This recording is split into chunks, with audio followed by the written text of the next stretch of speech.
Baik, mari kita berdoa. Bapa yang kami sembah di dalam nama Tuhan Yesus, kami mengucap syukur, anugerah Tuhan kami boleh menikmati panjang hari ini dengan kesehatan, keberadaan yang Tuhan berikan. Kalau sebentar kami boleh mengikuti PA Zoom melalui hamba-Mu Pak Ondarga, biar Tuhan sendiri yang berbicara, Tuhan sendiri yang menyampaikan isi hati Tuhan kepada kami, dan semuanya ini Tuhan, biar Roh Kudus akan memberikan firman-firman rema yang hidup bagi kehidupan kami, sehingga kami boleh melakukannya. Tuhan bawa berkati sarana Zoom yang ada, supaya boleh lancar sampai selesai nanti. Tuhan berkati juga rekan-rekan yang segera akan bergabung. Terima kasih Tuhan, kami menyerahkan temuan PA Bible Studies malam hari ini ke dalam tangan Tuhan. Di dalam nama Tuhan Yesus. Ayo kita mulai dulu ya, nanti kalau itu di belakang ya, kita ini sudah jam 8 lewat. Ayo Pak Honda silakan. Baik, shalom ya untuk semuanya. Sekali lagi saya mau encourage kita semua untuk bahwa pelajaran kita belajar bersama ini bukan untuk nambah pengetahuan, nambah kognitif, nambah beban banyak begitu ya. Tapi ini mau berjalan bersama, pengalaman. Jadi saya percaya kita semua sudah cukup lama jadi Kristennya, jadi saya butuh sama Tuhan, tolong bukakan singkapan buat kami semua firman yang bukan ngecek-ngecek, bukan sekedar kita amin-amin, tapi kita mau belajar bertekun dan belajar berjalan bersama dengan Roh Kudus sesuai firman Tuhan. Saya berdoa selalu begitu ya. Jadi saudara, kesaksian minggu ini yang Rabu lalu Anda bersama Roh Kudus jalankan. Ya, nanti akan ngalamin banyak perkara yang saya berharap kita menemukan penyertaan Tuhan hal yang baru gitu ya.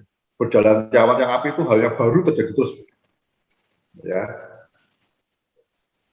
Bukan yang dulu-dulu, tapi kita seger ya. Ada tanah-tanah kering yang selalu Tuhan singkapkan dalam hidup kita. Ya, kita bisa maju bersama dengan Yesus sampai ke Kanaan dan sampai ke Gunung Sion. Baik, malam ini kita lanjutkan.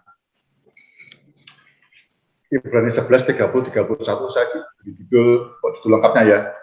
Hadiah terbesar Allah harusnya begitu, tapi saya nggak pakai Allahnya. Hadiah terbesar Allah di tanah perjanjian. Ya. Hadiah terbesar Allah di tanah perjanjian.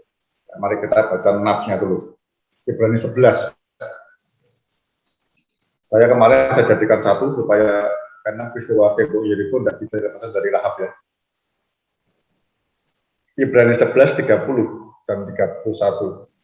Karena iman, maka runtuhlah tembok-tembok Yeriko setelah kota itu dikelilingi 7 hari lamanya. Karena iman, maka Rahab yang tinggal di kota itu ya, perempuan sundal itu tidak turut binasa bersama-sama dengan orang-orang durhaka. Karena ia telah menyambut pengintai-pengintai itu dengan baik. Ya. Baik itu artinya dia lebih percaya Tuhan, tidak takut, dan dia berharap sesuatu. Nanti kita baca begitu. Ya. Cerita ini ada di kitab Yosua. Saudara. Saya mau sampaikan begini, hadiah terbesar dari Allah di tanah perjanjian itu untuk 3 orang sebenarnya. 1 Yosua, 2 Rahab, yang ketiga bangsa Israel. Hadiah terbesar ya. Kita tahu semua, saya mau ajak kita ngawalinya baca di mana? Di Yosua 1 dulu. Ya. Yosua 1 ayat 1 dan 2 dulu. Sesudah Musa hamba Tuhan itu mati, berfirmanlah Tuhan kepada Yosua bin Nun, abdi Musa itu demikian. Hambaku Musa telah mati, sebab itu bersiaplah sekarang, seberangilah sungai Yordan ini, engkau dan seluruh bangsa ini menuju negeri yang akan kuberikan kepada mereka, kepada orang Israel. 3 sekali deh. Setiap tempat yang diinjak oleh kakimu, kuberikan kepadamu, seperti yang telah kujanjikan kepada Musa. Ya. Yang pertama saya mau sharing bahwa hadiah terbesar tentunya buat Yosua. Ya. Buat Yosua. Saya mulai dari yang puncaknya dulu. Yosua pasal 6. Dan jadi sebelumnya Yosua kita tahu, kita bisa tadi diawali dengan Tuhan bilang, Musa sudah mati. Kalau Anda lihat di bilangan 27, sebelum Musa mati, Musa disuruh Tuhan memanggil tangan Yosua, orang yang penuh roh, gitu ya, roh kudus, roh kebijaksanaan. Ya. Memanggil tangan untuk meneruskan. Jadi ketika Musa mati, ya, itu kira-kira lalu berkabung 30 hari, gitu ya. Berkabung 30 hari, lalu firman Tuhan muncul kepada Yosua, gitu ya. Hambaku Musa sudah mati, sekarang ayo giliranmu, aku mengangkat engkau sebagai pemimpin baru. Jadi hadiah terbesar itu, roh tembok Yeriko itu diberikan kepada Yosua sebenarnya. Ya. Pasal 6. Langsung aja ya, ayat 2. Berfirmanlah Tuhan kepada Yosua, ketahuilah, aku serahkan ke tanganmu Yeriko ini beserta rajanya dan pahlawan-pahlawannya yang gagah perkasa. Lihat ya. Jadi hadiah terbesar ini tembok Yeriko demikian kokohnya, ya. Ini waktu itu kalau Anda belajar tradisinya, ini kota yang berkuku yang paling kuat, kira-kira begitu, ya. Paling kuat di Kanaan. Ya. Jadi ketika Tuhan pimpin sampai ke perkemahan terakhir di dekat Sungai Yordan di Sitim, ya, itu saya percaya tentang Tuhan seperti Tuhan tuntun orang kaya dari Mesir itu ya, dituntun persis dekat Sitim, nanti pindah ke dekat seberang dekat Sungai Yordan itu kira-kira berapa jam ada perjalanan. Jadi dari Sitim dia bisa lihat kota demikian besarnya. Kalau ada belajar di SOPD atau kamusnya, bisa lihat ya. Ini tafsirnya ada 2 tembok, ya, walaupun ada 1 tembok. Jadi ini kira-kira tingginya ada 0,9 sampai 14 meter. Ya. Tebalnya kira-kira tembok pertama itu sekitar 1,8, tembok kedua 3,6. Dan itu diraknya sedemikian rupa temboknya 2 ini. Tidak bakal ada musuh yang bisa ngalah. Jadi temboknya itu nggak lurus, tembok lalu atasnya miring begini. Ya. Jadi kira-kira sulit untuk ditaklukkan sama sekali. Tapi Tuhan tuntun di perkemahan terakhir ke situ, masih di awal Nabi ya. Itu di median Sitim, tidak berapa jarak bisa lihat. Itu kan tanah datar itu ya, Yordan dan seberangnya itu tembok yang kokoh sekali. Yang hadiah terbesar diberikan kepada Yosua. Ya, Tuhan bilang apa? Aku serahkan ke tanganmu Yeriko ini beserta rajanya dan pahlawan-pahlawannya yang gagah perkasa. Jadi bukan sekedar temboknya, tapi seluruhnya serahkan kepada Yosua. Bayangin ya, ini mulai mimpin baru, ya. Kira-kira tadi saya cerita di Yosua pasal 1 tadi, dia Tuhan pilih dia, ya, dia siap-siap. Setelah Musa 30 hari itu siap-siap, dia mulai pindahkan pasukannya ke dekat Sungai Yordan supaya semakin melihat. Jadi saya membayangkan Yosua ketika dipimpin ke situ, ya, dia merasakan, ya saya nggak tahu ya, antara semangatnya, imannya, percayanya pengen seperti Musa. Nanti kita tunjuk, ya, kita lihat memang Tuhan akan ngomong sama Yosua, kamu akan seperti Musa, gitu ya. Jadi dia penuh semangat, atau selain dia berpikir banyak hal, sehingga kita tahu pasal 2 dia mengutus 2 pengintai. 2 pengintai, dia pengalaman kalau mengutus banyak-banyak orang. Dulu Musa kumpulkan, waktu mengintai 12 pengintai itu ya, 14 itu kumpulkan semua orang yang dari sukumu, siapa yang terbaik. Tapi yang ini kali ini Yosua yang milih sendiri dia. 2 orang dia pilih sendiri diam-diam di dan nanti dia utus untuk lihat. Ya, begitu. Jadi pasal 6 ayat 2 ini, ya, itu puncaknya, gitu ya, janji Tuhan kepada Yosua. Kalau kita mau sebelum itu ada di Yosua 3 ayat 7. Yosua 3 ayat 7, saudara.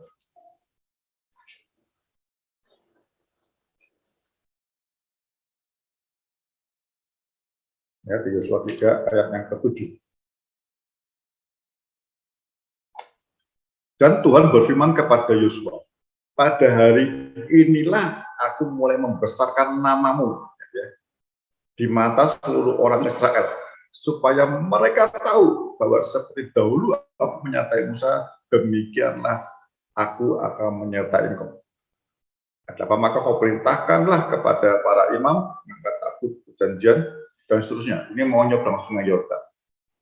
Jadi untuk masuk ke Yeriko yang kokoh itu, ya, dimulai dengan kegerakan Tuhan setelah pindah di dekat sungai Yordan, mau nyebrang sungai Yordan. Dia bilang, ini saatnya aku membesarkan namamu. Ya. Jadi ini rentetan sebelum mengatasi tembok Yeriko, Anda tahu semua, ya. Itu Tuhan mau buat namanya besar dulu biar orang Israel tidak sekedar percaya tapi bisa taat betul, walaupun nanti di pasal 1 sudah diperintahkan Tuhan ya, dibilang juga dikasih tahu, Musa ngomong sekarang ayo semua taat kepada Yosua seperti taat kepadaku. Semua sudah siap sebenarnya. Tapi ketika puncaknya di sungai Yordan ini, ya Tuhan ngomong kepada Yosua, mulai hari ini aku akan membesarkan namamu. Nanti paketnya, lengkapnya nanti terbesarkan alahkan diriku. Tapi awalnya ini, saudara. Ya. Nyebrang sungai Yordan. Kita kasih dulu begini ya. Mereka nyebrang sungai Yordan, ya, kita nyebrang sampai di sana. Pitonya apa yang terjadi? Mereka disunat. Ya. Setelah nyebrang, Anda tahu lihat urutannya ya. Kemudian singkat cerita tak seperti mereka disunat.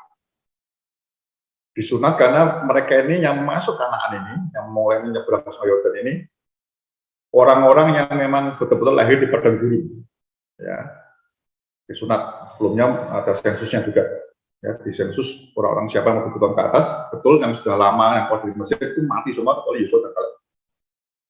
Setelah disunat mereka mengadakan Paskah. Nah Yosua ini benar-benar ingat perintah Tuhan kepada Musa. Paskah ini, Anda tahu belajar yang lalu ya, Paskah ini harus diingat terus, diadakan. Jadi sepertinya Yosua ketika nyebrang sungai Yordan, ya, Tuhan suruh sunat, dia sunat dengan perjanjian kepada Abraham. Ingat ini tanah perjanjian, janjinya kepada Abraham. Ya. Nah Yosua mengambil langkah untuk mengadakan Paskah. Ya. Yosua ingin, ini generasi baru ini orang tuanya mati semua karena dosa-dosa mereka di padang gurun. Saya percaya mereka akan cerita kebenarannya seperti apa waktu mereka keluar dari Mesir katakan Paskah itu. Anaknya berlari di padang gurun. Saya percaya akan diceritain semua hal yang saya ceritakan. Ada anak cucunya. Ya.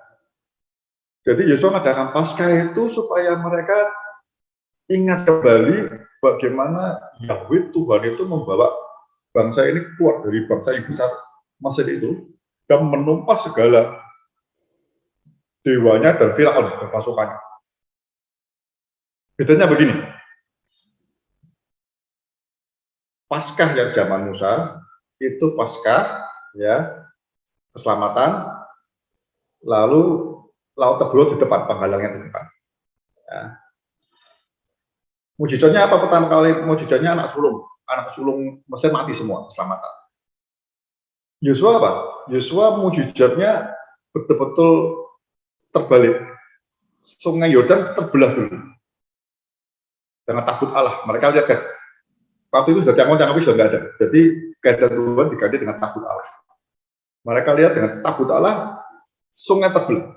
Ya, ketika tanah kaki imam masuk ke sungai Yordan terbelah.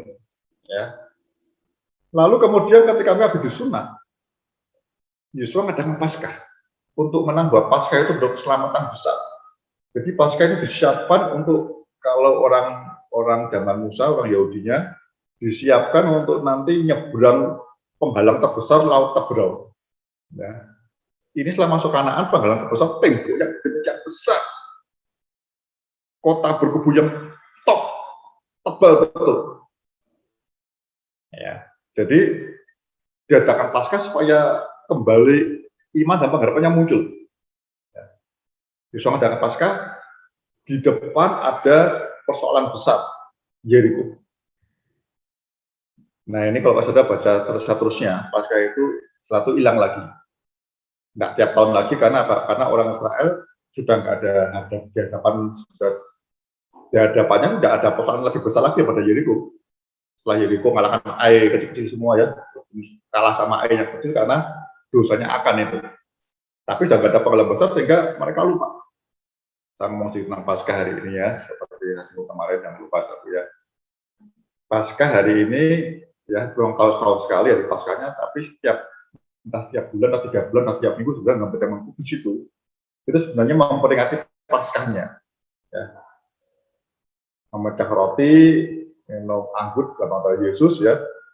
Perbuatlah ini menjadi peringatan akan aku ya, memberitakan kematian Kristus sampai akhir kematian Yesus. Tentunya kebangkitannya gitu ya. Jadi ini tolong Anda kok dengan Paskah ini menguatkan imanmu ya, setiap kali kudus pun ya, tidak hanya Paskah rutin tahun sekali ya, banyak seremonialnya mengenaknya, tapi setiap perjamuan kudus Anda ngerti ya, bahwa ini mengenang Paskah. Kalau kita makan minum perjamuan kudus ini ya, itu makan apa, mengucapkan kita bersatu dengan tubuh darah Yesus ya, dengan iman yang kuat bisa menghadapi segala persoalan di depan, laut Tabero ataupun tembok Yeriko yang besar ya. Jadi perjamuan kudus jangan cuma sekedar sakit sembuh gitu ya, tapi mau memberitakan kematian Yesus yang besar itu selama dan kebangkitannya sekaligus sampai akhir.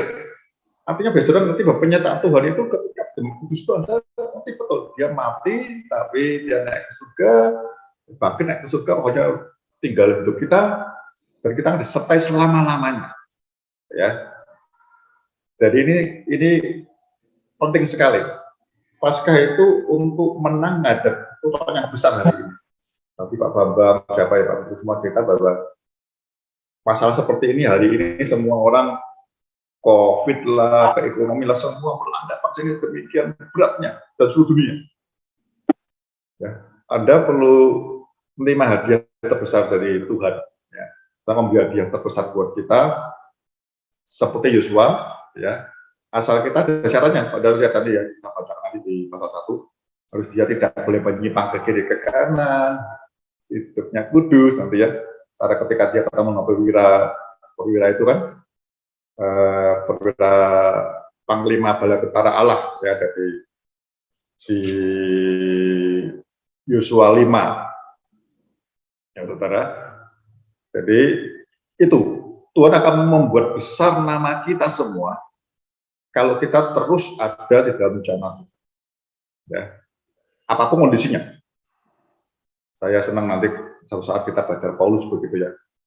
Paulus itu ketika pokoknya dia tahu tujuan kapalnya ke Roma, ketika dia juga gelombang badai, nakodanya bingungan, Paulus bilang jangan bingung, dia yang ngatur nakodanya. Ya, pokoknya tujuannya sampai. Kapal itu boleh ke kiri kanan, tapi haluannya harus tetap ke tujuan. Dan kita ke Gunung Sion, ya. Masuk Kanaan ada 31 raja harus kita kalahkan. Terus sampai ke Sion, belum sampai Anda terus ya dengan perjamuan kudus hari ini. Paskah tiap tahun, perjamuan kudus tiap bulan, tiap minggu, 3 minggu sekali. Itu membawa apa? Pengharapan dan iman kita. Tidak ada persoalan terlalu besar yang tidak mungkin waktu zaman Musa atau Tabero. Mereka ngomong kesasar. Saya rasa ini sama juga sih. Tapi bersyukurnya cerita Tabero itu semua bangsa Kanaan dapat takutan. Ya. Jadi orang Yahudi, orang Ibrani-nya, orang Yahudinya, loh ini apa-apa Tuhan sama Yosua kok mimpin di depan ada masuknya Kanaan kan harusnya banyak. Kenapa masuknya pilih Yeriko yang besar itu? Nah, Tuhan memberi hadiah yang terbesar sebenarnya pada Yosua dan nanti bangsa Kanaan. Kita kembali ke Yosua pasal 1. Ya, jadi dan peringatannya Tuhan sekaligus untuk Yosua. Ayat 3 tadi. Setiap tempat yang akan diinjak oleh telapak kakimu, kuberikan kepada kamu, seperti yang telah kujanjikan kepada Musa. Jadi Yosua begitu ngerti ini, ya, dia ngerti Tuhan mau memimpin Yeriko, dia mutus pengintai dulu. Dan dia percaya telapak kaki dia akan masuk ke Yeriko, untuk saya mau keluar Yeriko juga. Walaupun dia tahu imannya mungkin nggak nyampe ya. Pokoknya dia percaya. Pengalaman laut terburuk buat dia, yang ngerti Yosua yang ngerti betul kan. Habis tetap bilang, jika Yosua dan Kaleb. Ya. Dia mau nuruti seperti Musa, dia mutus pengintai, ya. Dia akan jalan, dia percaya telapak kakinya ketika Yeriko masuk Yeriko semua akan diberi sama Tuhan. Ayat 4, dari padang gurun dan gunung Libanon, ya, sebelum sana sampai ke ya, sungai besar, yakni sungai Efrat, seluruh tanah orang Het sampai laut besar di sebelah matahari, karena semuanya akan menjadi daerahmu. Ayat 5, seorang pun tidak akan dapat bertahan menghadapi engkau, ya, seumur hidupmu, seperti aku menyertai Musa. Demikianlah aku akan menyertai engkau, dan aku tidak akan membiarkan engkau dan tidak akan meninggalkan engkau. Ini sama dengan tadi kita lihat di Yosua 6, ya, seperti Musa. Jadi Tuhan lakukan, kalau aku memakai Musa, aku juga bisa pakai Yosua. Saudara sama. Saudara lihat imannya siapa pendeta besar, Billy Graham, yang ada ya Bonke lah, Benny, semuanya. Itu kalau kita siapa saja hari ini kita generasi yang kedua atau ketiga, kita nggak bisa. Ya, kita mau pakai sama. Asalkan ini. Ayat 6, kuatkan dan teguhkanlah hatimu, sebab engkaulah yang akan memimpin bangsa ini. Asal kita ini mau dipakai Tuhan untuk berkat buat kita memimpin orang, memimpin keluargamu, memimpin teman-temanmu, memimpin jemaat perusahaan. Ya, kita akan menjadi besar itu nggak mungkin sendirian. Tuhan tidak mungkin membesarkan kita sendiri alone, nggak mungkin. Biar kita bangga nama kita besar, enggak. Selalu di belakangnya ada keluarga, ada jemaat Tuhan yang ikut menikmati kemuliaan Tuhan itu, saudara. Besar nggak mungkin sendiri. Bangsa ini memiliki negeri yang kujanjikan dengan bersumpah kepada nenek moyang mereka untuk diberikan kepada mereka. 7.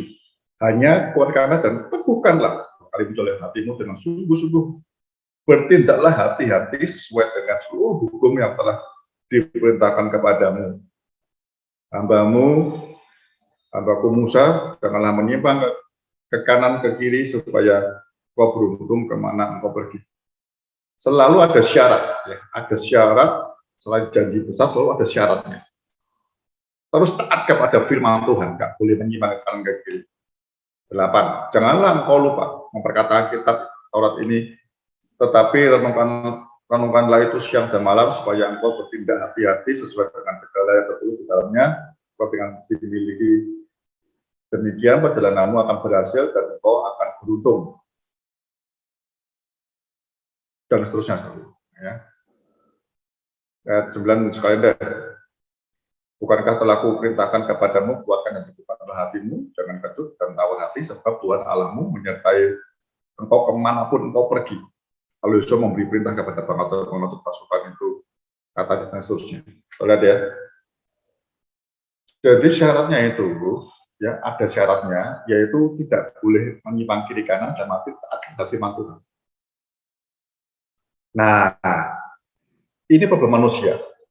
Kita kisah bertahun-tahun, sepertinya kita ini sudah ngerti perintah Tuhan semua kan, firman Tuhan. Tadi Pak Yusuf saksian apa, oh Tuhan murah hati gitu ya. Ingat semua. Tapi Tuhan bilang apa? Ya. Ada satu perintah yang global, yang umum, yang kita sudah tahu semua. Misalnya ada dua lah kok di Injil ya, perintah kasihlah Tuhan Allahmu dan segenap hatimu dan segenap kekuatanmu akan budimu dan jiwamu asal manusia. Perintah kedua Great Commission itu pergilah dari bangsa muda. Jadi kita dalam rangka menjadi perintah itu saja. Tapi yang menarik ya, Tuhan bilang apa? Tetapi renungkanlah itu siang dan malam. Ada perintah harian yang saudara renungkan. Ya, ini global ini terlalu beritanya ya, secara umum kita mungkin masuk di otak sudah hafal, tapi karena besarnya, ya, seringkali kita juga nggak berbuat apa-apa. Nah, kita belajarnya dengan saat teduh kita tiap hari dengan firman Tuhan ini, ya. Kita jalani satu persatu. Pengetahuan apa ya. Saya sempat Bapak tadi cerita tentang Tuhan, keran, kita ember itu ya. Kalau bisa Pak Bapak ingat juga ayatnya begitu ya. Jadi seringkali kita lihat yang kita kena, kita ingat. Ya. Saya berharap kita semua ingat firman Tuhan. Ya. Firmannya ngomong apa sesungguhnya. Jadi itu ilustrasinya kita nempel, di bawah firmannya nempel. Ya. Kalau tidak kita akan kabur. Nah, cara merenungkan begitu. Merenungkannya apa sih firman yang mana? Ya. Contohnya bagaimana bisa begitu? Contoh sharing harus. Jadi saya harap setiap orang nanti tidak tahu ya, harusnya sudah punya murid, nggak harus jadi pendeta sih. Maka saya doa sama Pak Bambang aja jadi pendeta harusnya. Jadi semua orang harusnya punya murid, memuridkan. Kalau Anda memuridkan, Anda belajar, ngajar ke orang tiap minggu kayak kita bersama begini. Kalau Anda akan punya kesempatan belajar, renungan siang dan malam firman Tuhan itu yang sangat tunggu, ya. Renungkan baik-baik, Anda lakukan, dan dalam proses perjalanannya akan muncul beberapa pengalaman, Anda catetin, itu jadi suatu topik pembelajaran buat orang lain yang Anda muridkan. Jemaat atau ada ketua komsel, pokoknya tiap orang harus memuridkan. Kalau tidak mungkin, kita hanya mimpi besar. Nih. Tahu berarti, tahu baik Tuhan luar biasa. Ya ngomongnya itu luar biasa. Tapi ketika dihantam bisa harian, lepas hari ya cobaannya seperti itu, kita akan kelimpungan dari jawabannya. Yosua diajarkan, pegang perintahnya, dia tahu betul. Oh, kalau kita lihat Pak Talmud itu ya, mungkin ada 600-an sekian perintahnya. Siapa?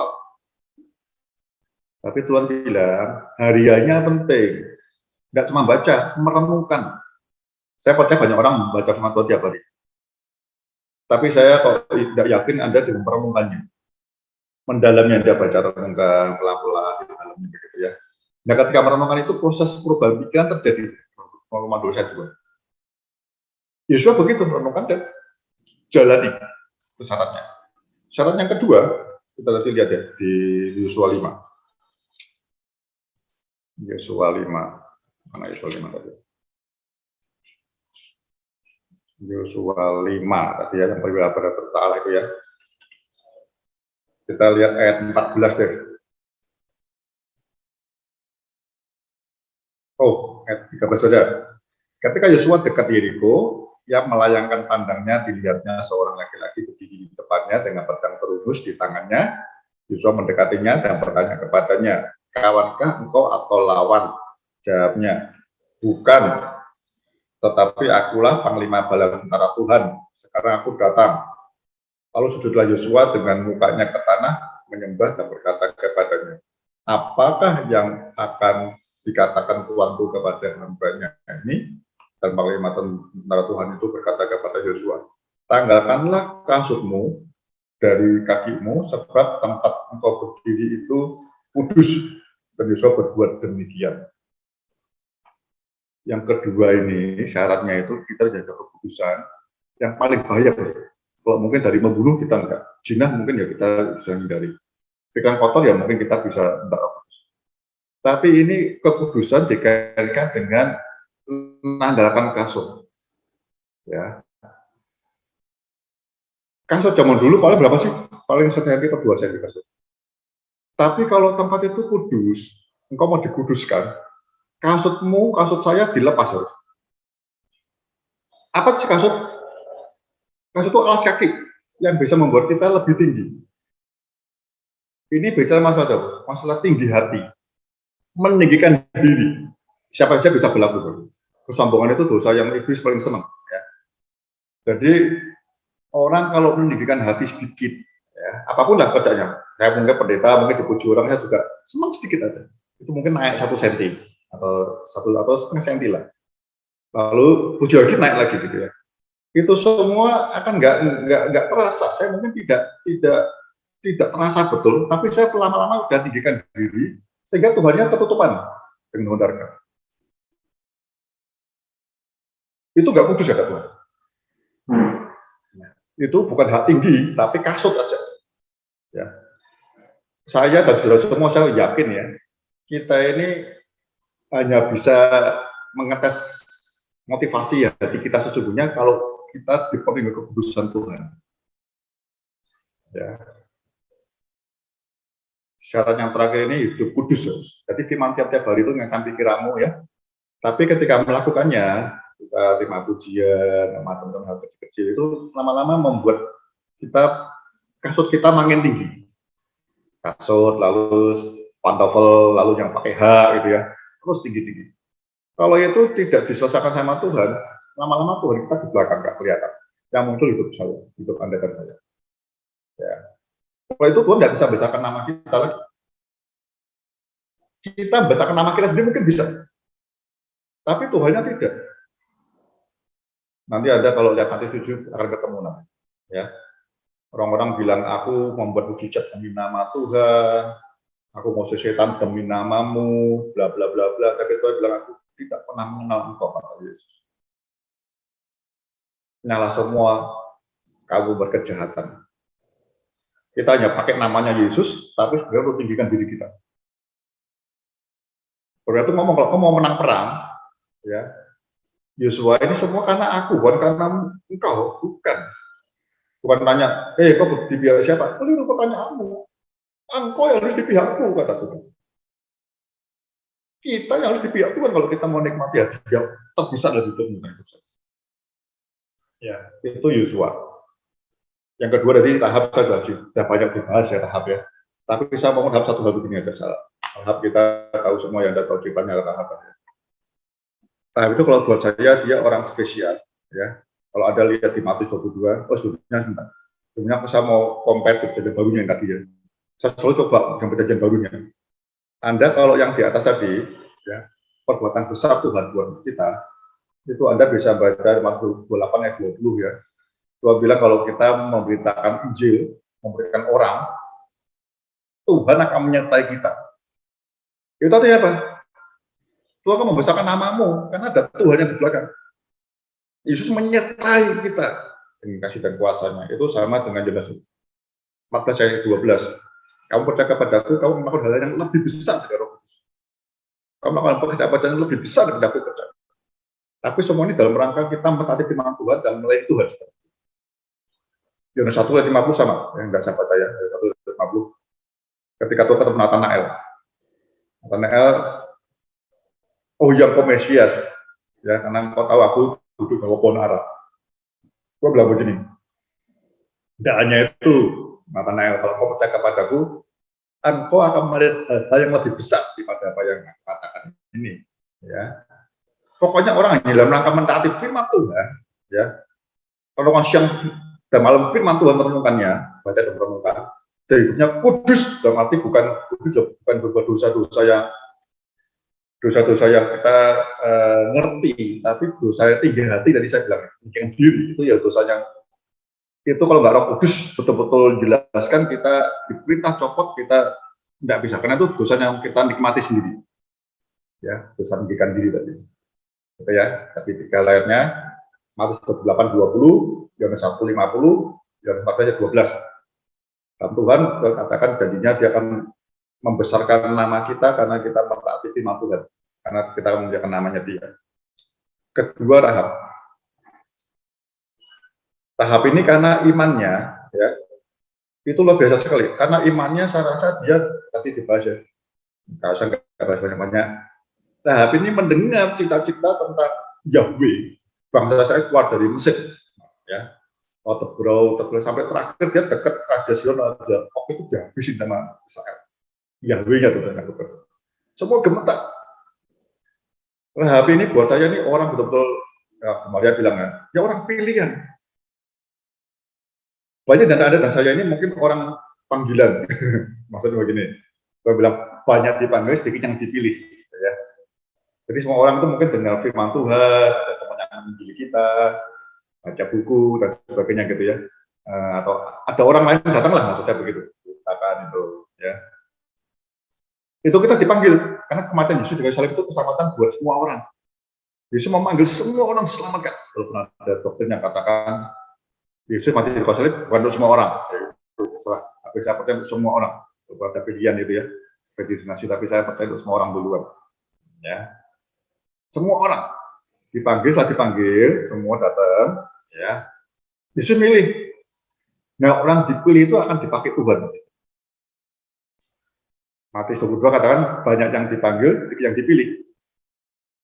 Nah, ini Rahab itu luar biasa. Dia langsung menempati posisi kedua, orang pilihan. Ya.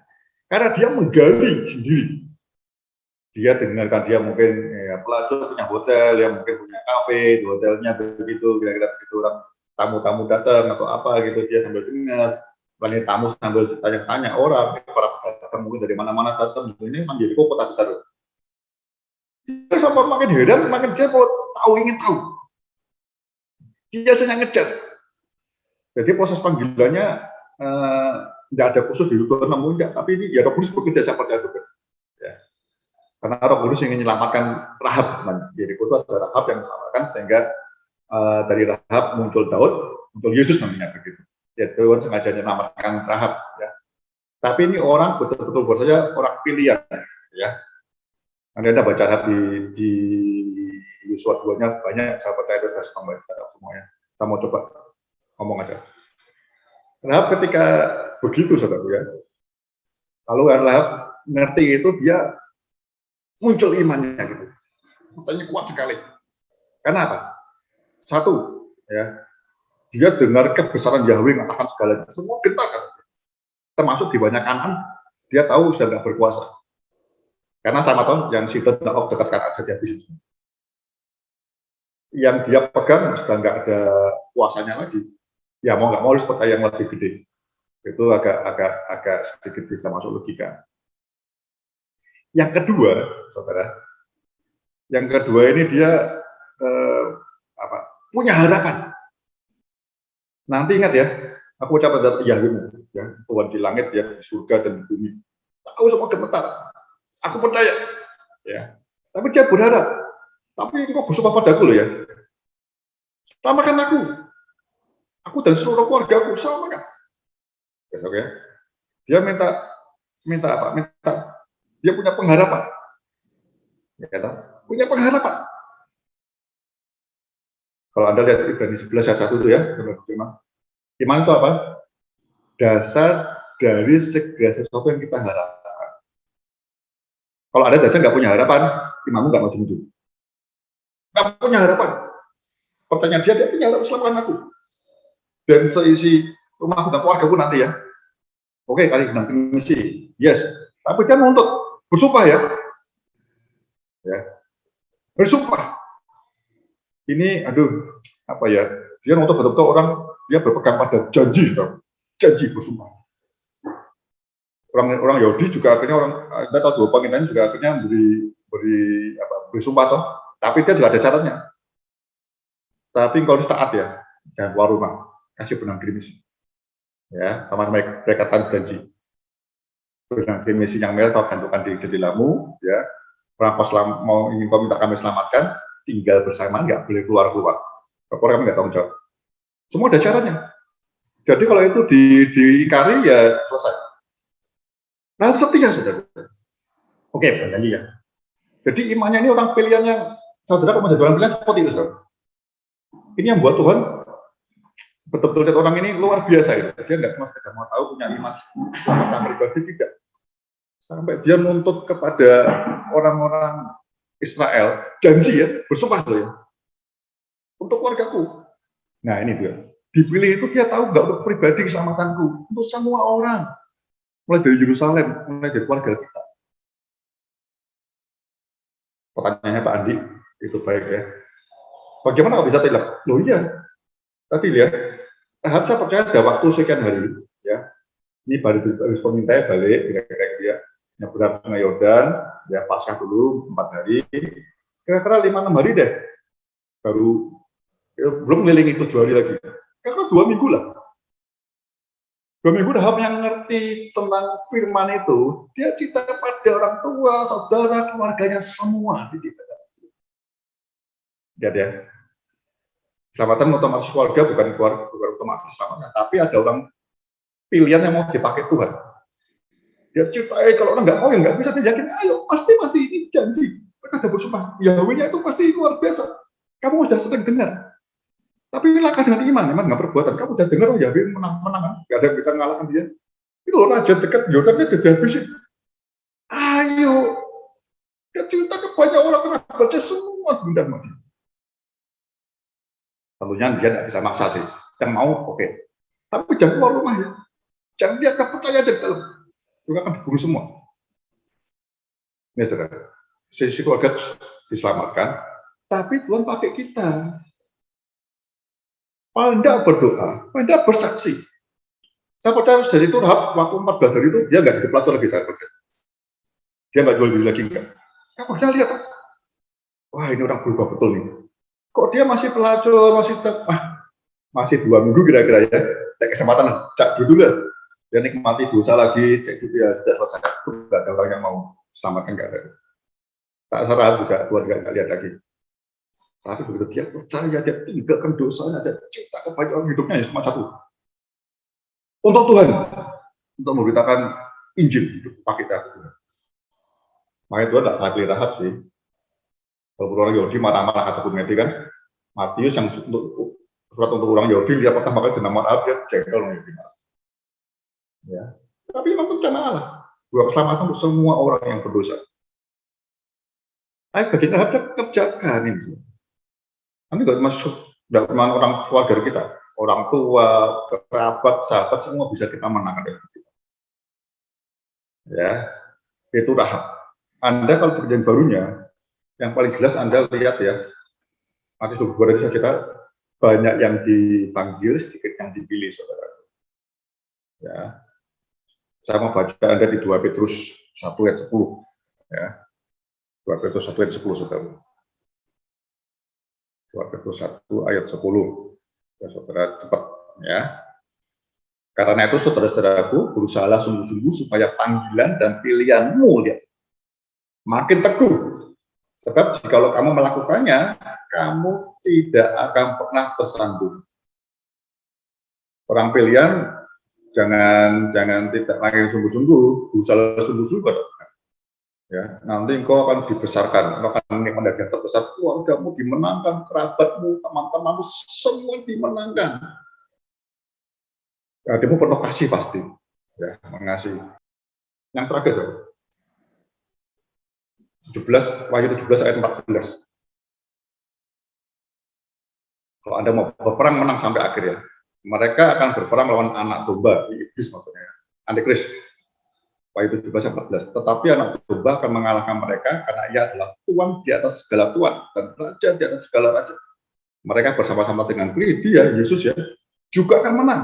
Yaitu mereka yang terpanggil, yang telah dipilih, dan yang setia. Banyak orang terpilih, tapi tidak setia. Setia itu bukan sampai tua Kristen, bukan. Ada contoh perumpamaan talenta.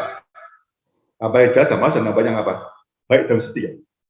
Setia itu sesuatu mengejar sesuatu dengan apa? Ada hasilnya, berbuah makin lebat. Orang bukan setia sampai akhir temu di gereja, maaf.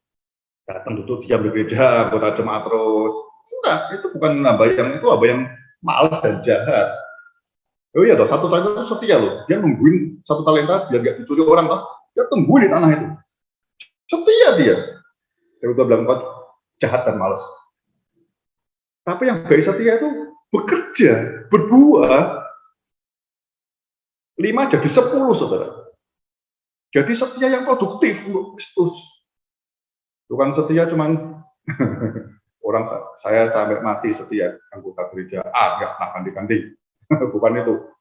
Ya. Oke. Yang terakhir itu pasti bangsa kuliah itu bangsa Israel. Ya. Anda bisa tak cerita sedikit ya dari pasal 2:24 yang Anda cerita baca sendiri ya sampai pasal 6 ya. Tak ceritain sedikit bangsa Israel. Tadi Yosua mulai 3 hari mimpin dia dekat Sungai Yordan, mulai lihat Yeriko. Ya, dia tak sama Yosua. Ya mereka berpikir ini generasi baru-baru ini ya. Yosua itu mau apa ya? Kok kita pilih masuk kanan aja dan Tuhan kok sulit ya, pilih yang kota gede kenapa ya? Enggak mau yang pinggirannya aja lah, kecil-kecil dulu deh, nggak usah yang ada kubunya kuat begitu. Tapi ketika Yosua dibesarkan namanya lewat Sungai Yordan terbelah, mereka muncul iman. Muncul imannya luar biasa, suruh sunat.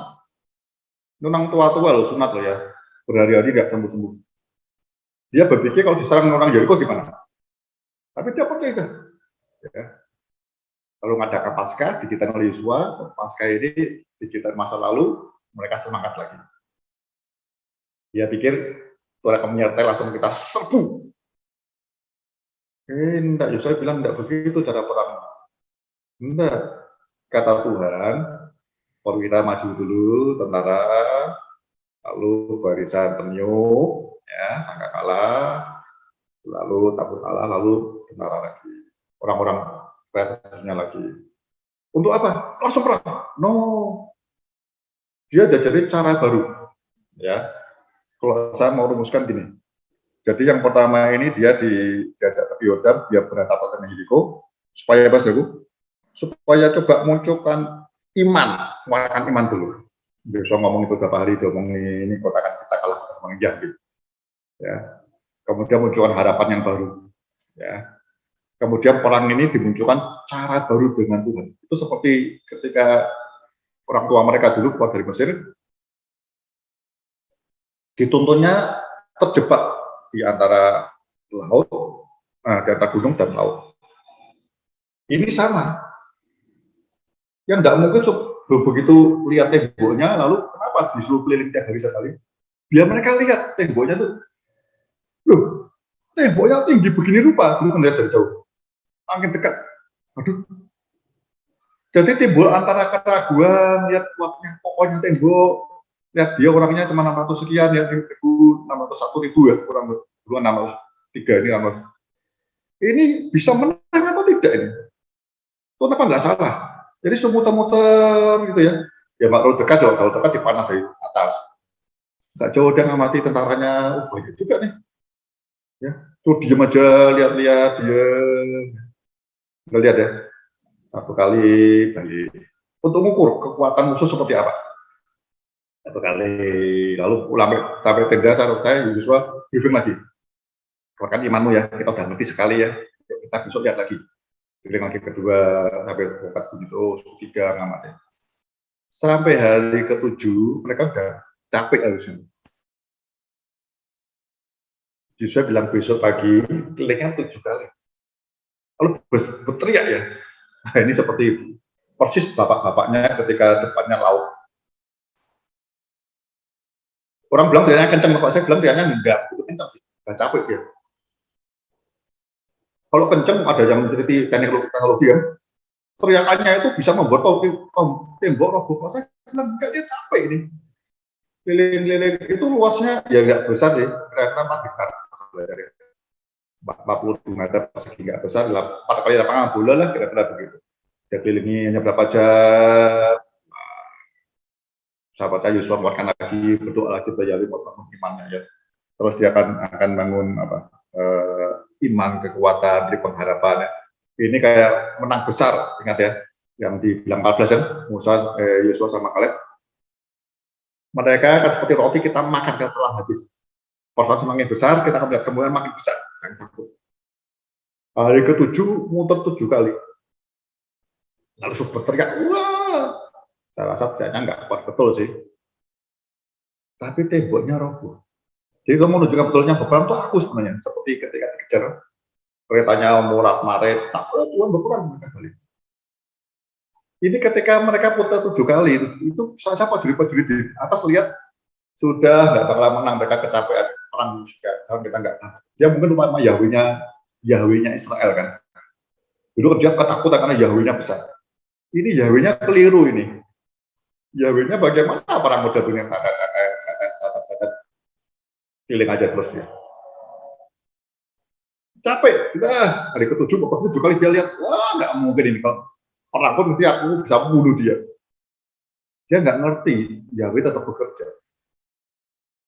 Itu loh, saudara. Padahal lihat dengan mata yang tembok besar, ya musuh yang melemahkan kita, ini keliru caranya. tapi kita tetap percaya Tuhan. Karena berperang melawan itu Tuhan yang berperang, karena dia menjadi terbesar buat bangsa Yahudi. Pertamanya begitu.